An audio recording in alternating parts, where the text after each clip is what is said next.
Welcome to the Inspired Show, health, fitness, and beyond. The show that helps you get healthier, fitter, stronger, and most importantly, the best version of yourself.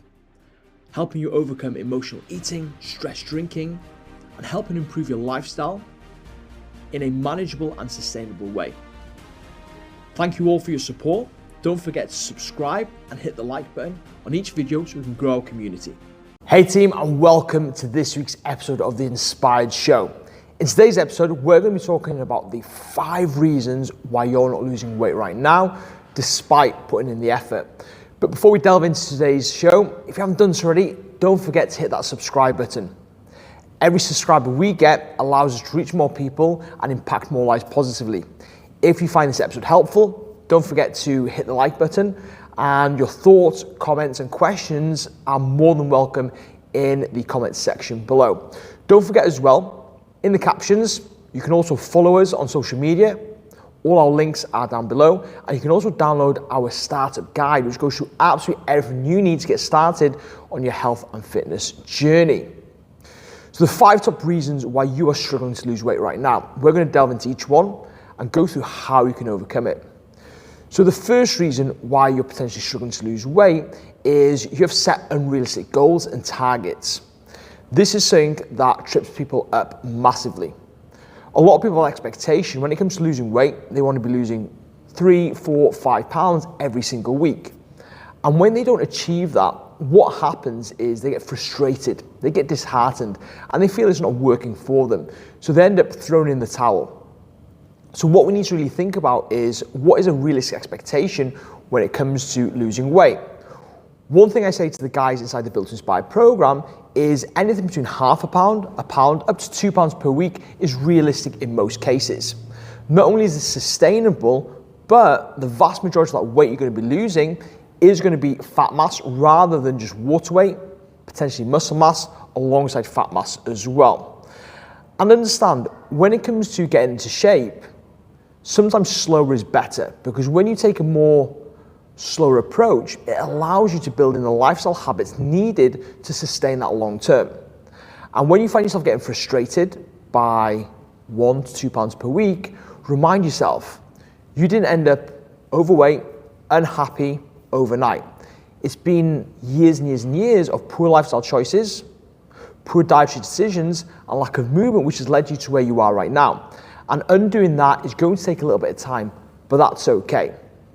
The second reason why you're struggling to lose weight right now is because you're not tracking your food properly. When people come to lose weight, one common method is calorie counting, but a lot of people, they do this incorrectly. And when they do it incorrectly, they believe that calorie counting does not work for them. But in fact, it's not that calorie counting doesn't work, it's how we're counting the calories, because counting calories is only ever going to be as good as we input into the apps. So here are a few things we need to be mindful of when it comes to counting calories to ensure you are in a calorie deficit. Firstly is make sure you're being accurate with your measurements. Like, have you got a pair of digital scales to measure out your food? Are you using measuring spoons, measuring cups to be accurate with what you're doing? When you are measuring foods out, are you remembering the little things like sugars in your teas and coffees, condiments, cooking oils, milks? All these little things can add up over the course of the week and potentially take you out of your calorie deficit.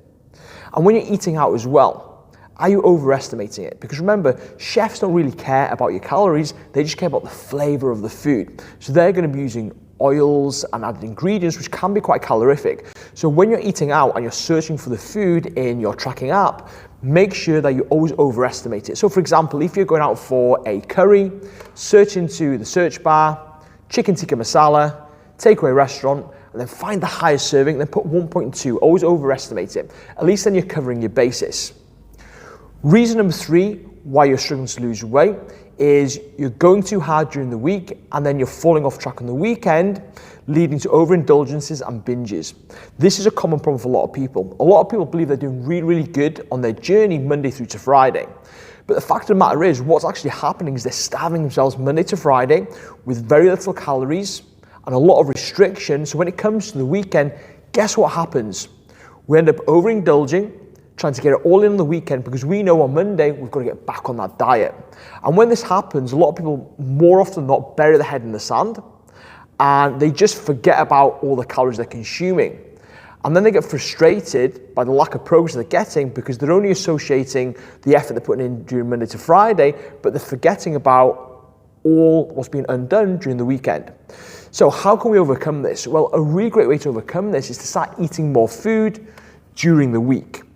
Don't be as restrictive during the week. When this happens, you're not then going to be craving all these foods come to the weekend. You're going to stay on track much better and have control of your calories a lot more over the course of the weekend to build up that consistency when it comes to reaching your fat loss goals and also reaching your weight loss goals as well. Reason number 4 why you're struggling to lose weight is because you are not preparing and you're not planning. I've got a saying that I say to my team, fail to prepare, prepare to fail. Now, if you go into the week just trying to wing it, then you're leaving a lot of room for error because life can be stressful, life can get busy, things can get in the way.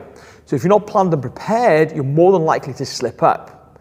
When you're tired, when you're demotivated, on the way home from work, you end up just grabbing a takeaway because you haven't prepared. So when it comes to preparing your week, you want to be looking at the things that are going to drive you forward to reaching your goals. Mainly your nutrition, your daily movement, and your self-care to manage stress and reduce emotional eating. So what I'd be doing is looking at your meals. How can you plan and prepare your meals to help you stay on track? Do you need to do a bit of food prep? Do you need to have some high protein meals in the fridge or freezer ready to have when you get home? Do you need to prepare your lunch in advance? When it comes to your workouts and daily movement, do you need to plan it into your diaries and appointments so you're more likely to follow through and do it? And are you also taking a little bit of time out in your diary to decompress and prioritize self-care to reduce that stress and reduce the chances of emotional eating? So important. And then the final, but probably the most important one is, when you slip up, you go into fuck it mode. You press the big red fuck it button and then you just carry on overindulging. There are going to be times in your journey, even when you're doing absolutely everything right, we will slip up from time to time. And that could be down to many reasons. But when this happens, instead of wiping the slate clean, what a lot of people do is they go, I've ruined it now, I might as well just carry on overindulging and start afresh next week or next month. But then that usually kind of rolls on into bad habits. So think about it like this, think about it logically. If you're driving along in your car, and you had a blowout on your tyre, would you then get out of your car and go, oh dear, I've had a blowout, do you know what, I'm going to pop the other 3 tyres now because one's already blown out, so what's the point of having 3 tyres? Logically, you wouldn't do that. What you'd do is you'd either replace the tyre yourself on the side of the road, or you'd call a recovery service to come and do it for you. The same goes for your journey, okay? If you end up slipping up and overindulging, what we're going to be doing is looking at logically, okay, I've slipped up, I've overindulged, but the next meal is an opportunity to get back on track and minimize the overindulgence. Because if we slip up and then we go into sod it mode, it's those days afterwards where we're overindulging that really stalls our progress. But if we slip up and reduce the time that we're slipping up, that's going to massively help you stay on track and build consistency. And the most important thing with these slip-ups as well is we learn from them. What happened in the lead up to it? What can we learn from it? What can we do next time to minimize the risk of that happening? Now, I'd love to know which one of these 5 is holding you back the most, and let me know how you plan to overcome that. Now, if you found this episode helpful, please let me know in the comment section, and don't forget, as always, hit the subscribe button and join our community of like-minded people that want to become happier, healthier, and more confident, and ultimately the best version of ourselves.